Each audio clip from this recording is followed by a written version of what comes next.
Find your niche.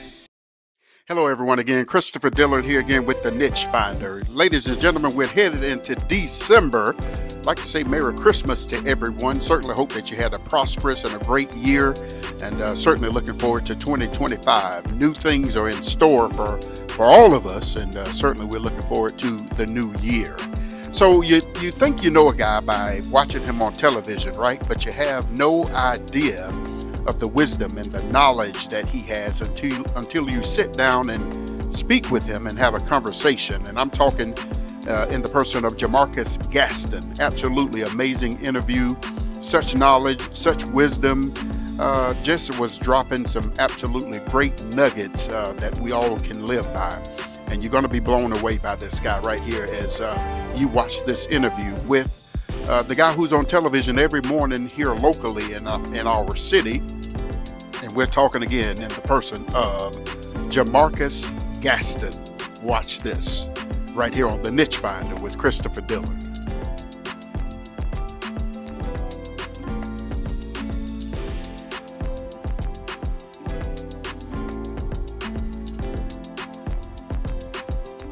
And here we are, Christopher Dillard again with the Niche Finder podcast. I am so delighted, so humbled, so honored to have this gentleman you see sitting here in front of you. I already know that you recognize his face, and I'm just so delighted. Let me tell you a little of what this gentleman does. He is co-host and managing editor with Your Carolina, airing weekdays every week morning at 9 a.m. He is 17 years, my goodness, into a local television station here in our area. His roles, such as writer, producer, backpack journalist, and host and producer, even of his own lifestyle show. I used to watch that, by the way, that was featured, had food, had music and arts and all things local. And I do miss that show. Jamarcus, you were great on that. Thank you. And after that show, Studio 62 ended in 2017, where he was then added as third co-host of Your Carolina, and he was named managing editor in 2024. And we're going to talk about more that he's doing. I mean, we're talking about top social media influencer and so many other accomplishments that you have done. And we'll talk about that later on. Ladies and gentlemen, I am talking to the great Jamarcus Gaston. Oh, thank you so much. You did great. I said, I did that. That's me. That's you, and so much more here that I have not read yet. No, thank you. I've been blessed with lots of opportunities. So thank you so much for having me on your platform. Even the recent broadcast that I just seen with Tasha Cobbs Leonard was just absolutely phenomenal. Thank you. You did great with that, Jamarcus. So all of these accomplishments, man, and you in your young age of living, you have accomplished so much. How was it that you come to do journalism, television, wanted to be in front of a camera? Where did all this come from? And that's a great question. It actually didn't start with me wanting to be in front of the camera. Okay. It actually started for me wanting to be a print journalist. My uncle was a big time print journalist at the Charlotte Observer. So in high school, I did essay contests. I always was passionate about writing. Yeah. And so I thought I would be a print journalist, but my uncle, even that was 20 something years ago, said maybe print journalism is not the place for you to go. Maybe look for television. He had done some television work as well. So I interned at WSPA. Wow. I kind of investigated like some of those things. I was a music major in college. I thought I was going to be a band director. Oh, wow. So I was a music education major. Then I switched to communication studies. I finished my music degree, got the communication studies, interned at WSPA. And as soon as I got in front of cameras and shooting video, editing video, I got the bug. You got the bug. And I realized that there are other ways to tell stories outside of print journalism. Sure. I really fell in love with lifestyle television because it was in 2007 when I started my first year at WSPA as an employee. They started Your Carolina, that I now am the managing editor of. So amazing. I started there. I was like, hey, well, if I want to do some things, I got to at least show them that I can do it. You're right. They didn't have the money to have a reporter at that time, so I just started shooting on my phone, my camera, and I provided stories to them. And so once they were able to finally offer a position of a reporter, I got to become the first reporter for Scene on 7 at that time. And absolutely amazing. So, tell me about your growing up. Maybe some early aspirations that you probably had as a kid. Did you have that then? Did you know what you wanted to be maybe around 10, 11? Not at all. 13? Not at all. I just knew that I loved, I couldn't have a job that I would be sitting at a computer all day, not getting out. Meeting people and being as involved in the community was something that I was always passionate about. And like I said, writing and telling people's story was always kind of at the forefront of what I did. So at that young age, I had no idea. I knew that I wanted to do something that involved people and that kept it fresh every day. I couldn't do something stale.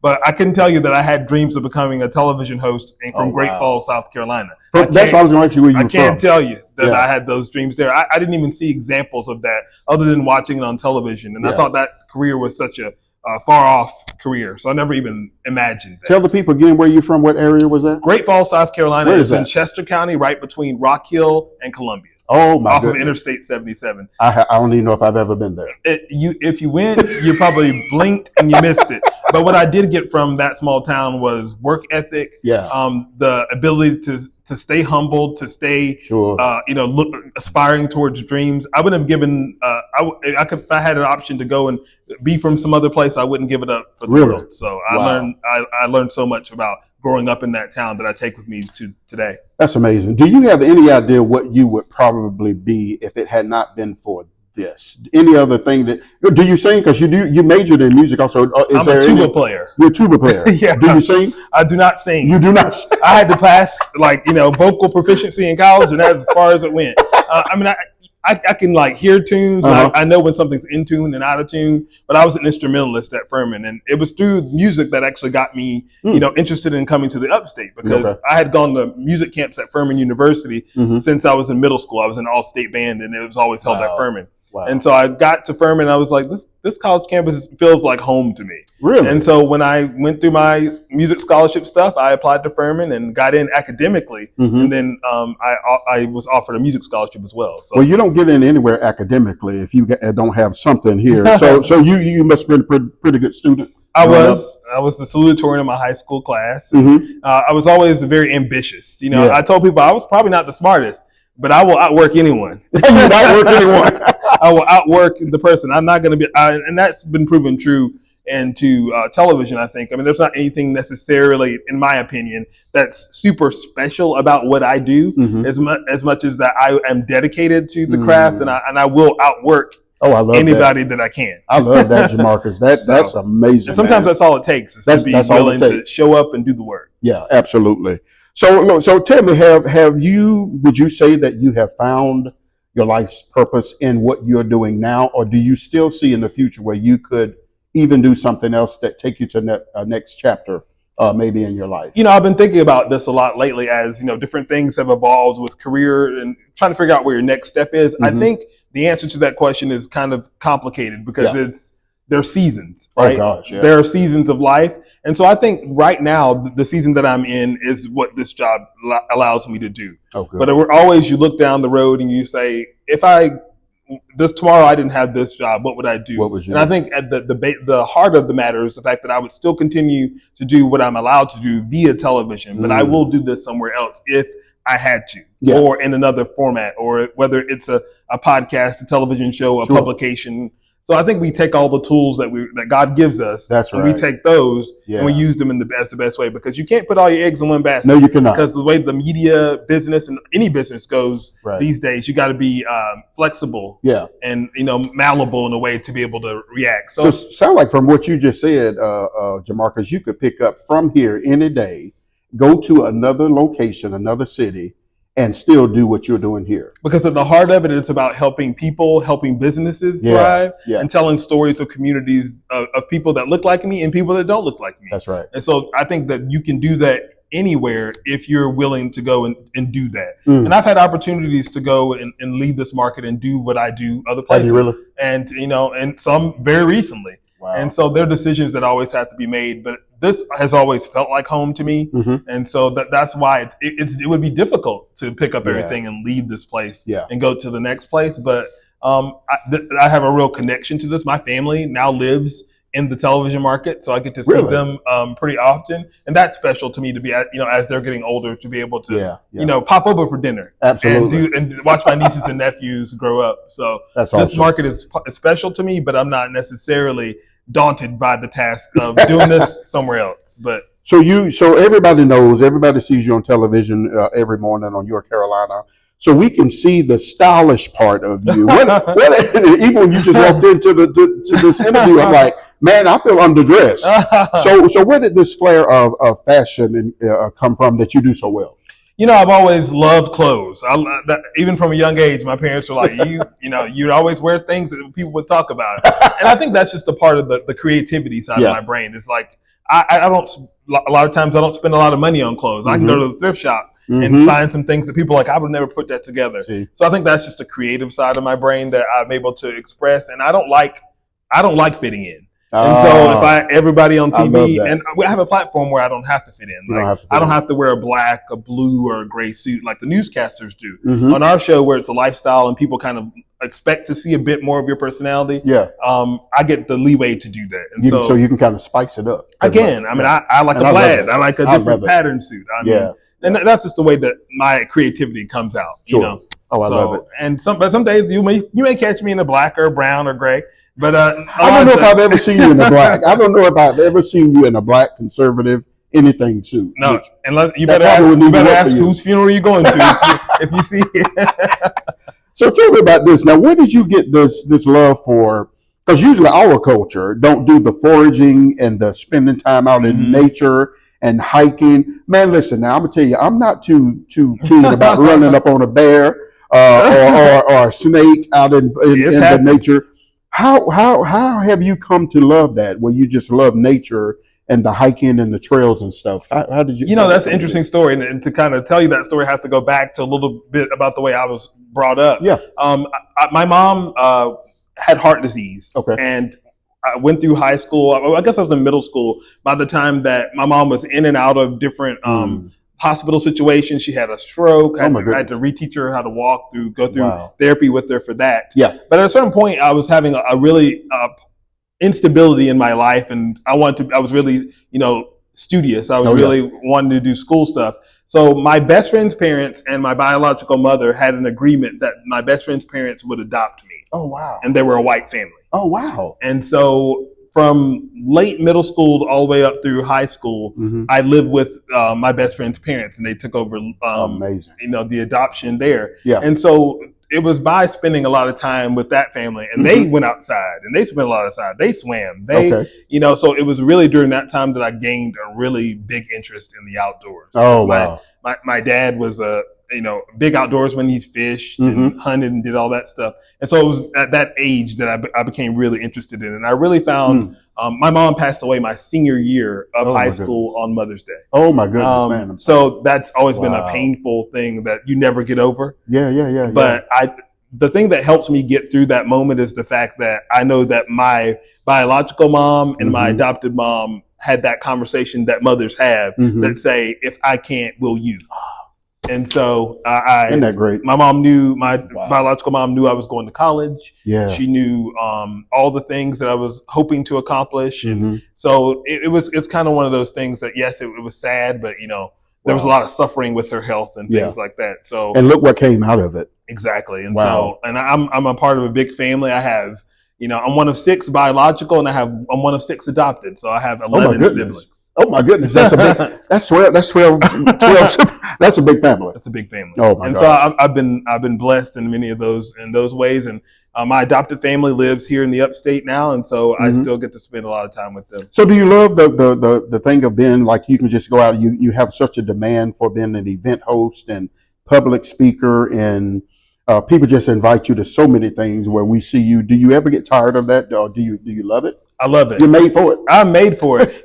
As I'm getting a little older, I'm like, am I made for it? But I really do love it, because I think that, and it's easy to kind of get jaded by the fact that people are asking you to do everything. You're like, I don't want to do another event. But I always look at it. This is the rent you pay on the life that you have. Oh my. You know what I mean? That's how I look at it. Yeah. That's the rent that you pay on the life On that the you life have, that you- and we get to choose our life. Oh God. There are lots of things that aren't chosen for us, but we get to choose what we do for a living. And I chose a job where people, I think, to be a successful television host, you have to, what I call, break the glass. Oh my. Because television it's easy to sit there and do your job every day, and people never see you in the public. But it's not until that old lady that watches you every morning gets to touch your hand in the grocery store that glass is broken. Absolutely. Oh, and that's so important. good. And so I want to be out and be accessible to people, so that I'm not just a figment that pops up every morning, but you never see them do anything. You never see them do anything. So you always have to have a foot in the community, and it helps us do our job better. If you live in the community, you experience the community, you know the stories that need to be told. Absolutely. Otherwise, you just rely on people to tell you what should be told. And I was going to ask, how, you probably have already answered, how is it that you give back to your community? But I think it's what you pretty much just said, in service to the community. You're serving the community, you're telling the stories. I mean, just what a great way to give back just from that. Right. And I'm passionate about diversity and coverage too, to make sure that a lot of times if there's not one person around the table to say, but why not this, then that doesn't happen. Yeah. And that's what I'm most, excited about in this new role of managing editor. It's a role that hasn't existed for York Carolina, and so it's about, maybe making sure that the content reflects the community in which we serve. Yeah. And so there has to be someone around that management editorial table to make those decisions happen. I love that, man. I love it. Thank you. This is just absolutely great. So as you can see, Jamarcus, we started this podcast here. I felt like from a divine intervention one day when he said, I want you to do this. And I was thinking about who could host it. And I was thinking of friends who were very photogenic, who were much better in front of a camera than me. And it's like God himself said, no, it'll be you. So here I am. You're great at it. Oh, you're great goodness. at it. I mean, sometimes, we've all had these moments where God asks you and puts you in those situations that say, ask yourself, why not me? Because a lot of times we say, oh, it can't be me. It can't be me. And I've been pushed in those corners a lot of times where it says, you better ask why not you. That's right. And it's a conversation that happens a lot of times because we set up all these walls, we build all these walls against ourselves. We do. And absolutely. So God will let you know, and he's like, you better ask. Man, I tell you what you do it with such ease and just fluidity. Is that a word? You do it with such a flow, and it's so great to watch you on television and the energy that you bring on York Carolina, or if you're doing it's just great to see you. So anyway, so I was saying we started this podcast, and it is for people who feel like they have found their niche in life. So I can't just interview anybody. It's got to be somebody that knows pretty much they're doing what they're called to do. And so how is it, Jamarcus, do you think, because there are people that are looking at us right now and they say, you guys seem to have it all together. You know what you're called to do. But here I am, my life is falling apart. I don't know who I am. I don't know what I'm called to do. How is it that you can encourage someone that will see this to help them find what it is they're living for? Right. If that's a way to put it. And I would challenge people to look at people and say they may look like they have everything together, but looks can be deceiving. Yes, and oftentimes they are. But I firstly would tell them to don't be afraid to start again, no matter where that is. Oh my! I mean, because maybe you think that you found your niche, and then you're as you're going through it, you're like, maybe this is not it. Yeah. It wasn't until I was in college and almost through with my music education degree that I realized that being a band director, while one of my passions was music, it wasn't going to be the thing. It wasn't going to be the niche. Right. And so I had to restart again and say, well, let's look at it. And I read a book by a guy named Parker Palmer. And one of the quotes in that book that I still live by to this day is, you should go to that place where your deep gladness and the world's deep need meet. Oh my goodness! And so that's where I realized that I want to get the book. Yeah, it's like where your talents are versus what the world needs, and that intersection is where you're supposed to be. That is absolutely incredible. We read it as a part of we did a whole study, a trip to Cuba, where we was to decide our vocation. Yeah. To see where we were supposed to be. That was the whole point of the trip. Yeah. And so I left that trip and I came back and I changed my major, and communication studies is where I've been. And it wasn't until I looked at it that way. Mm-hmm. So I would tell people to constantly take an inventory of where that need is Mm-hmm. and where your happiness lies. Yeah. Because that's where no matter what anybody says, because we have parents that want you to do this, you got this group over here that wants you to do something. You got to say, why not me? Yeah. And what do I want? And where does what that do I want? Exactly. You know, I heard Oprah Winfrey say in an interview clip with the guy, his name escapes me now, but he asked Oprah, he said, Oprah, how is it that people can find what it is that they want to do?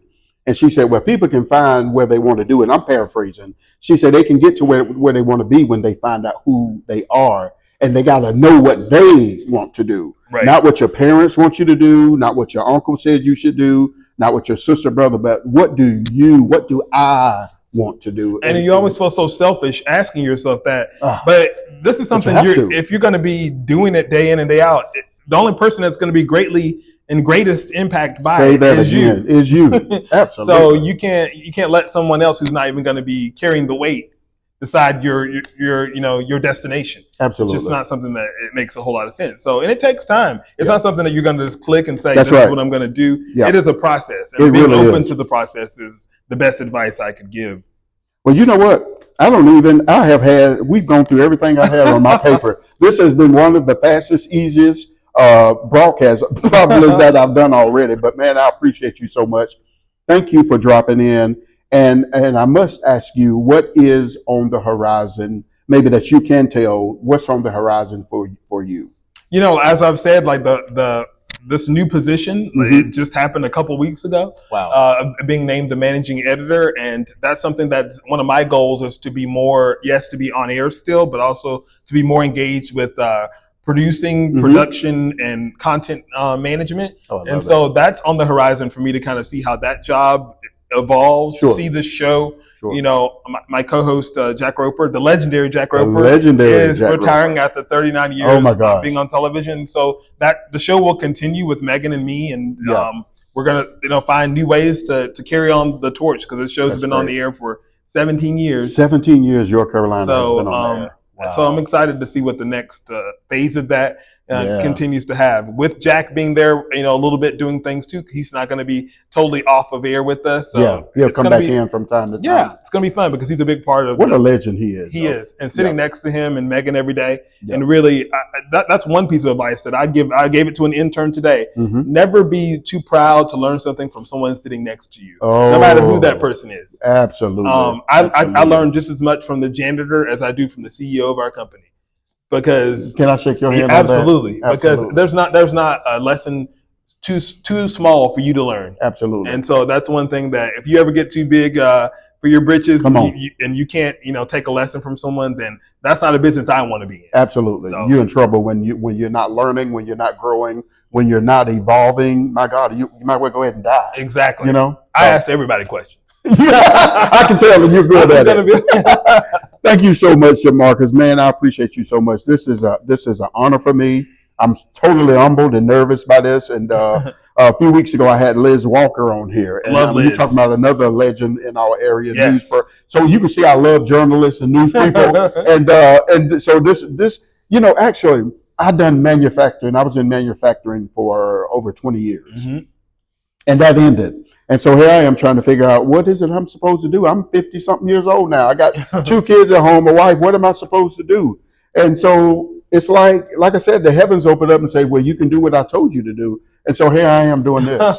So I'm amazed every day. And I think that's amazed. Like I said, you got to be open to it. And sometimes, what do they call it? You have to be, you have to use the setback for a setup. Okay, Reverend. And that'll preach. And I've had to learn it several times because, it's easy to kind of read the resume and say, everything's been great. But there have been show cancellations. There have been, you're moving here, you're doing that, you're doing that. And I talk about them openly because I'm like, those are all steps on the journey. Yeah. And not all steps are forward. Oh, my goodness. But you got to make sure all steps are positive. Absolutely. Because I can't help where I go forward or backwards, but I can learn something from step to step to make my longer term journey worth it. Some people just quit when they lose a job. Especially with us men, sometimes we lose a job. We are just like done and finished and we don't know what to do. And people have even ended their lives because of a job because they didn't see what was next. There's always a next. There's always a next. And sometimes you just can't see, you can't see the mountains for the trees, right? Oh man. And so, and that's one thing that nature does for me, because I'm not a big like church person, and I tell people I spend a lot of time in the cathedral. See there? Oh man, because you are out there. What he really created, you're seeing every day. And for the Jamarcus Gaston that people see on television to exist, the Jamarcus in the woods that's in his cathedral has to also exist. So you know what I mean? Like I can't do one without the other. You can't do one without the other. I think being surrounded by that helps me get in tune with the things that I need. Because being on air and going through all those hills and bumps with the career puts you sometimes in a dark place. And so you got to, get out there and realize that there's something much bigger than us. And when you're standing on the top of a mountain, that goodness. I've seen some of your pictures on your Facebook. I'm like, and in some areas you've been in, I'm like, where is he, man? That looks absolutely incredible. All you can just see is just like the clouds and the heavens, and it's amazing. Yeah, I try any opportunity I can to make myself feel small. Oh my goodness! Wow, I think it's important. Jamarcus, I appreciate it. Thank you so much for having me. Thank you. Thank you for what you're doing for people to inspire them and help them on that journey to finding their niche. That's what we want to do. We want to inspire people to find what it is they're called to do, to find your niche. And ladies and gentlemen, as I always say at the end of a broadcast, that's a wrap. Christopher Dillard with the Niche Finder. Thank you.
Find your name.